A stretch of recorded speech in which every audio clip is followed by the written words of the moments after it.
पाकिस्तान के लिए काफी अच्छी खासी ये सीरीज रही है। पहला टेस्ट मैच आपको याद होगा, एक वक्त पर पाकिस्तान की जो बल्लेबाजी है पहले टेस्ट मैच में पूरी फंसी हुई दिखी। उसके बाद आगा सलमान वहां पर आते हैं और सौद शकील वहां पर आते हैं और उन्होंने एक शानदार डबल 100 बना देते हैं। उसकी बदौलत पाकिस्तान ना कि सिर्फ टेस्ट मैच में वापस आता है बल्कि वो टेस्ट मैच भी जीतता है। और दूसरे टेस्ट मैच में तो खैर श्रीलंका दूर दूर तक कहीं भी इस टेस्ट मैच में दिखी ही नहीं।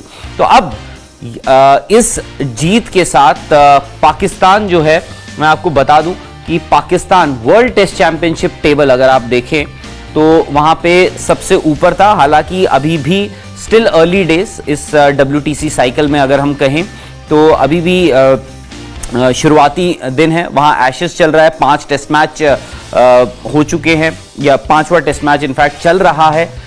इस वक्त जब हम बात कर रहे हैं 4 टेस्ट मैच में ऑस्ट्रेलिया लीड कर रहा है और इंडिया ने वेस्ट इंडीज के साथ 2 टेस्ट मैचेस खेल लिए हैं, जहां पर इंडिया को कहेंगे कि कहीं ना कहीं 8 पॉइंट्स का नुकसान हुआ है क्योंकि दूसरा टेस्ट मैच बारिश के चलते पूरा ही नहीं हो पाया, तो इसलिए ड्रॉ से संतुष्ट करना पड़ा इंडिया को। तो उसमें यह हुआ कि इंडिया जो है 16 पॉइंट लेके उस सीरीज से वापस आया। 12 पॉइंट उनको पहले टेस्ट मैच में जीत के मिले डोमिनिका में, उसके बाद पोर्ट ऑफ स्पेन में टेस्ट मैच ड्रॉ हो गया बारिश के चलते। तो इंडिया 16 पॉइंट्स वहां से लेकर आया। ऑस्ट्रेलिया और इंग्लैंड की वो बैटल जो है वो जो टेस्ट सीरीज है एशेस की, वहां पर 2 टेस्ट मैच ऑस्ट्रेलिया जीता, 1 इंग्लैंड जीता, 1 ड्रॉ रहा। दूसरे जो 5वां टेस्ट मैच है उसका अभी भी रिजल्ट अवेटेड है। तो अब आगे क्या है फिलहाल जो मैं आपको बता दूं, क्योंकि WTC साइकिल जैसे आप जानते ही हैं कि 3 टेस्ट सीरीज आपको घर में खेलनी पड़ती हैं, 3 टेस्ट सीरीज आपको अवे खेलनी पड़ती है। तो पाकिस्तान इस वक्त इस WTC साइकिल में सबसे ऊपर है। उन्होंने 2 टेस्ट मैच खेले हैं और दोनों के दोनों उन्होंने जीते हैं। इंडिया दूसरे नंबर पे है।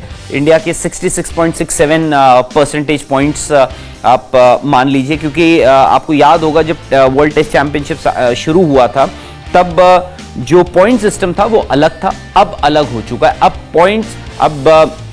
पॉइंट परसेंटेज काउंट होती है, ना कि पॉइंट्स काउंट होते हैं। तो अब ये देखना है कि आगे क्या है। तो पाकिस्तान का मैं आपको बता दूं, पाकिस्तान को जो घर में खेलना है टेस्ट मैचेस, वो उन्होंने इंग्लैंड के साथ खेलना है, वेस्ट इंडीज के साथ खेलना है, बांग्लादेश के साथ खेलना है। इंग्लैंड के साथ आपको देखना होगा कि जी इंग्लैंड के साथ वो क्या करते हैं। ये है, एक सेकेंड जी, तो उनको England, waste Indies, Bangladesh, I think Pakistan will fancy कि वो ये सीरीज जीत सकते हैं। इंग्लैंड, हालांकि आपको याद होगा पिछली बार जिस हिसाब से विकेटें बनी थी, इंग्लैंड ने काफी एंजॉय किया था। उसके बाद जो अवे सीरीज है, इनफैक्ट पाकिस्तान की जो अब अगली सीरीज होगी वो सीधे ऑस्ट्रेलिया के खिलाफ होगी, ऑस्ट्रेलिया में। उसके बाद साउथ अफ्रीका में खेलना है उन्होंने, श्रीलंका में उन्होंने ऑलरेडी सीरीज जीत ली है।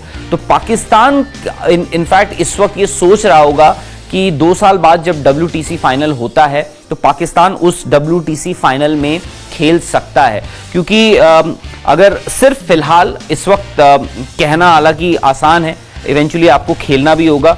ऑस्ट्रेलिया अवे जो है थोड़ा एक टफ कॉल होगा। हालांकि पाकिस्तान में आप देखेंगे, पाकिस्तान के गेंदबाज, तेज गेंदबाज स्पेशली, अक्सर आप देखेंगे कि वो ऑस्ट्रेलिया में एंजॉय करते हैं बॉलिंग करना।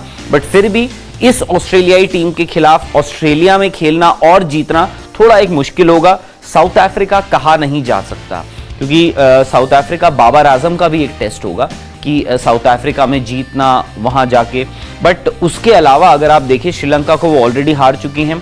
इंग्लैंड एक डिफिकल्ट कॉल होगा इस वक्त लेना।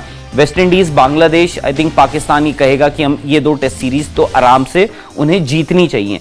फंसती हैं उनकी इंग्लैंड, ऑस्ट्रेलिया और साउथ अफ्रीका। तो यहां पे कहीं भी उन्होंने अगर 2-1 सीरीज या कोई ड्रॉन सीरीज हो जाती है तो आई थिंक पाकिस्तान के जो चांसेस हैं वो WTC फाइनल में खेलने के, वो बढ़ जाते हैं। तो पाकिस्तान की ये शानदार जीत रही इस बार श्रीलंका में, और श्रीलंका के लिए बहुत सारे सवाल। उनके गेंदबाज, उनके बल्लेबाज एंजेलो मैथ्यूज अनबीटन रहे, नॉट आउट रहे 63 रन पर वो जो रन है वो किसी काम आए नहीं और 188 रन पर पूरी की पूरी श्रीलंकाई टीम सिमट गई। बाबर आजम के सीरीज में बहुत ज्यादा रन नहीं आए, पर यह है कि वो यहाँ से एक सीरीज जीत लेकर जा रहे हैं बतौर कप्तान।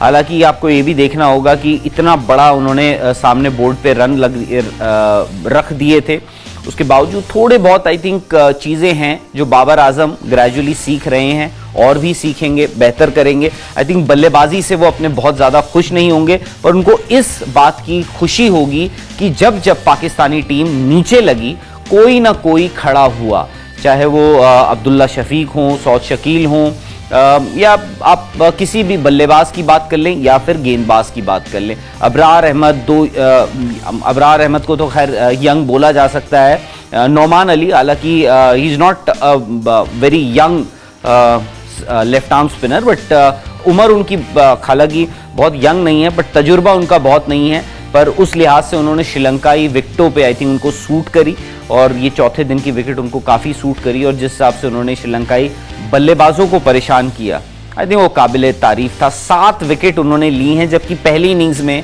उनकी एक भी विकेट नहीं थी।